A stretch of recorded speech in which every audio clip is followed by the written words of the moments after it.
গাজায় ইসরায়েলি বর্বরতার প্রতিবাদে গাজীপুরে বিক্ষোভ মিছিল সমাবেশ অনুষ্ঠিত হয়েছে।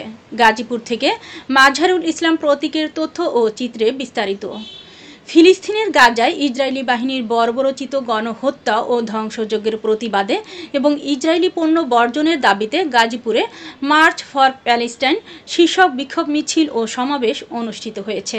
7 এপ্রিল সোমবার সকালে গাজীপুরের হেফাজত ইসলামী বাংলাদেশ সহ সকল তৌহিদি জনতার ব্যানারে আয়োজিত এ বিক্ষোভ মিছিলে বিভিন্ন স্থানে অনুষ্ঠিত হয়। এ সময় ইসরায়েলের কালো হাত ভেঙে দাও, ভেঙে দাও, ফিলিস্তিন জিন্দাবাদ, ফিলিস্তিন জিন্দাবাদ, ইসরায়েলি পণ্য বয়কট, বয়কট, নারায়ে তাকবীর, আল্লাহু আকবার সহ নানা স্লোগানে মুখরিত হয়ে ওঠে পুরো এলাকা। পরে আয়োজিত সমাবেশে ফিলিস্তিনিদের প্রতি সংহতি জানিয়ে বক্তব্য রাখেন বিভিন্ন পেশাজীবী মানুষ।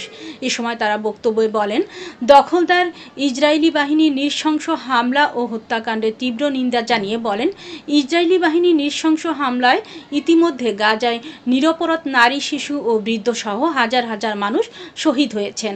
গাজা আজ মৃত্যুপুরীতে পরিণত হয়েছে।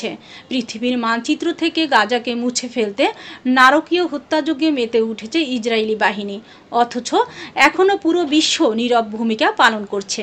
এ সময় ইসরায়েলের বিরুদ্ধে সকল মুসলিম জনতাকে এক হওয়ার আহ্বান জানান বক্তারা।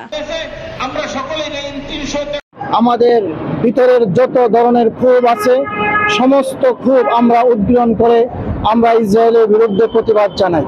আমরা বিশ্বাস করি ইসরায়েল কোনো রাষ্ট্র নয়, তারা দখলদার।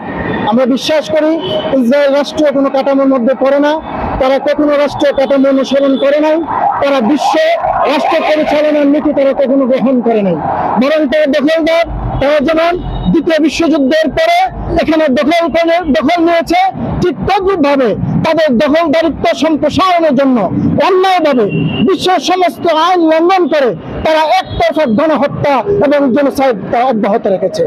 এই জন্য আমরা বিশ্বাস করি জাতিসংঘ, ওআইসি সহ সারা বিশ্ব নিয়ন্ত্রিত মুসলিম অমুসলিম সংগঠনগুলো, মানবতাবাদী সংগঠনগুলো একজুট হয়ে তাদের দখলদারিত্বকে যদি থামিয়ে না দেওয়া হয়, তাহলে একে কেন্দ্র করে আবার যদি বিশ্বযুদ্ধ শুরু হয়, সে বিশ্বযুদ্ধের দায় তাদের কাঁধে অর্পিত হবে।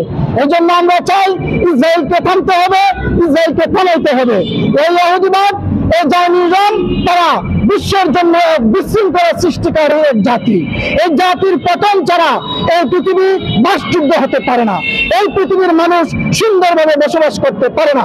সুতরাং আমরা আজকে নো স্কুল, নো ওয়ার্কার সমস্ত বিশ্বের সাথে একমত পোষণ করে ইসরায়েলকে থামানোর জন্য বিশ্ব নেতৃবৃন্দের প্রতি আমরা আহ্বান জানাই।